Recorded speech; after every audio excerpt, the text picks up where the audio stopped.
2014년 7월 30일에 개봉한 영화 명량은 임진왜란 당시에 벌어진 명량해전에 대한 이야기를 다루었는데요.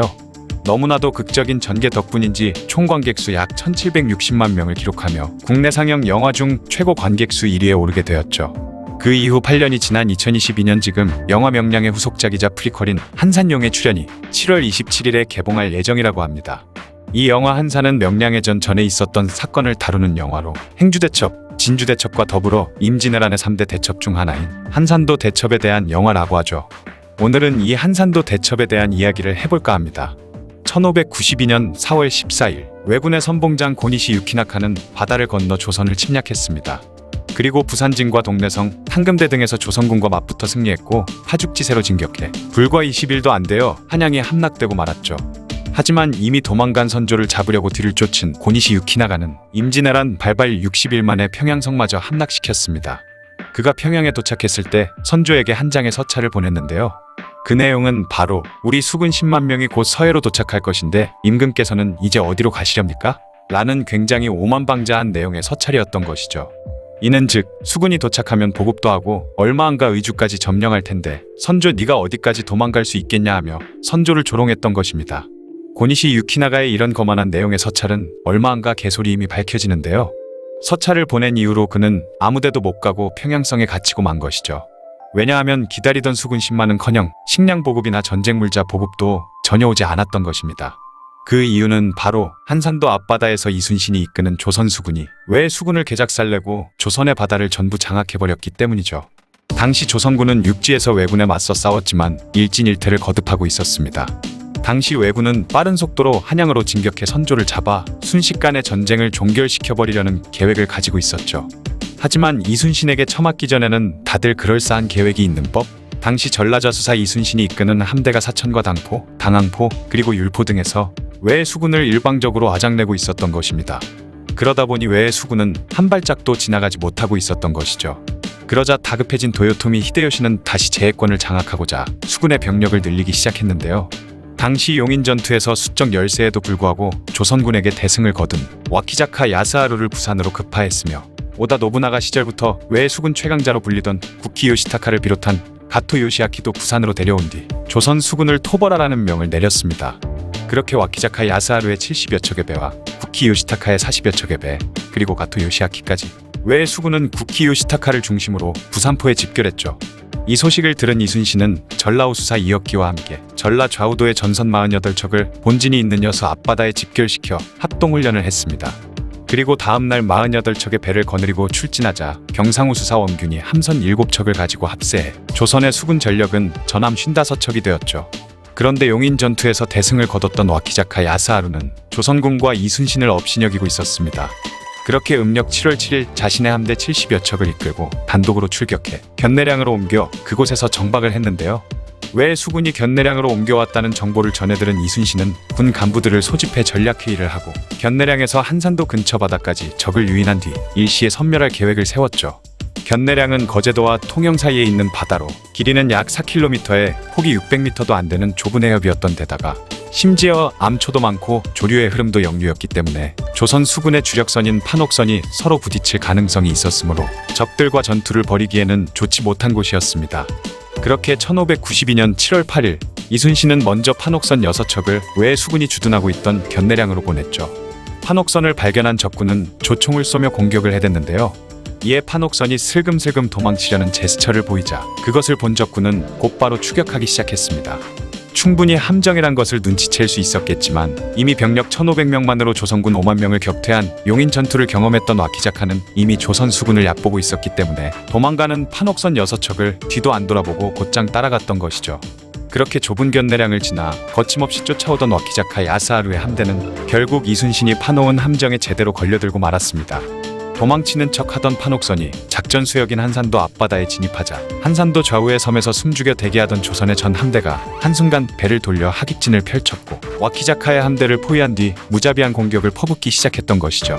이에 와키자카의 배들은 모조리 다 격침되었고 외수군은 다시 견내량으로 배를 돌리려 했지만 견내량의 좁은 해협을 줄줄이 지나와 길게 늘어선 일본의 함대들은 계속해서 밀고 들어오고 있었기 때문에 앞쪽에 있던 함선들은 뒤로 돌리지도 못한 채 이도저도 못하고 조선 수군의 집중포와 공격만 당하고 있었던 것입니다.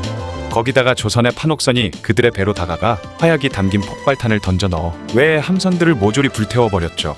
사방에서 날아드는 포탄에 왜군의 주력선 세키분해는 물론이고 일본군의 주요 인물들이 탑승해 있던 아타케분해까지 줄줄이 격침되어 전부 한산도 앞바다에 수장되었습니다.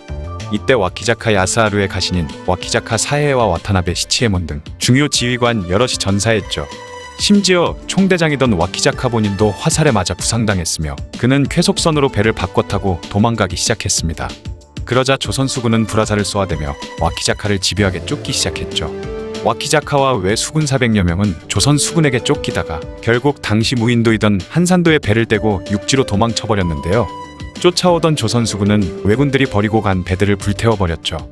그러자 와키자카의 휘하 장수이던 마나베 사마노조는 자신의 배가 불타버리자 살아 돌아가 아군을 마주할 면목이 없다며 그곳에서 할복해 최후를 맞았습니다. 그리고 섬에 갇혀버린 왜군은 먹을 게 없어 13일 동안 미역과 솔잎만 뜯어먹고 살았고 조선 수군의 눈치를 보면서 숨죽여 지내다 감시가 소홀해진 틈을 타 뗏목을 만들어 5km나 되는 거친 바다를 지나 천신만고 끝에 김해 지역까지 도망칠 수 있었다고 하죠. 이때 와키자카 야스하루의 14대 손인 와키자카 겐지의 증언에 따르면 와키자카는 일본으로 돌아가고 나서 이날의 패배를 기억하기 위해 한산도 대첩이 일어났던 날만 되면 가족들과 다른 것을 먹지 않고 미역만 먹었다고 합니다. 그 전통이 500년이 넘는 시간 동안 이어져 내려와 한산도 대첩의 날을 집안 사람들이 미역만 먹는 날로 기억하고 있다고 하죠. 이 한산도 대첩의 결과 외선 47척을 불살라버렸고 12척을 납포했습니다. 하지만 조선의 피해는 부상 10명의 전사 3명이 다였고 전함의 손실은 전혀 없었죠. 이렇게 조선 수군의 대승리로 한산도 대첩은 막을 내리게 되었습니다. 그런데 와키자카의 패전 소식을 들은 구키 요시타카와 가토 요시아키는 와키자카를 구원하기 위해 황급히 함선을 몰아쫓아오지만 이들 역시 안골포에서 조선의 판옥선 함대에 의해 개박살이 나버렸고 이때도 외의 전함 40여 척을 격침시켜버렸죠. 이것이 바로 안골포 해전인데요. 고작 3일 만에 총 100여 척에 달하는 외의 대함대가 격침되는 치명타를 입게 되었습니다. 이에 충격을 받은 도요토미 히데요시는 해전 금지령을 내리게 되었고 조선 남해의 제해권을 조선 수군이 완전히 되찾는 결과를 낳게 되었죠. 만약 바다에서까지 승전이 없었다면 고니시 유키나가의 말대로 순식간에 의주까지 밀릴 뻔한 상황이었습니다. 하지만 한산도에서의 대승 덕분에 고니시 유키나가가 말했던 수륙병 징계획도 좌절시켜버렸고 남해의 제해권을 조선이 확보하자 전라도와 충청도, 황해도 등의 주요 곡창지대도 지켜낼 수 있었습니다.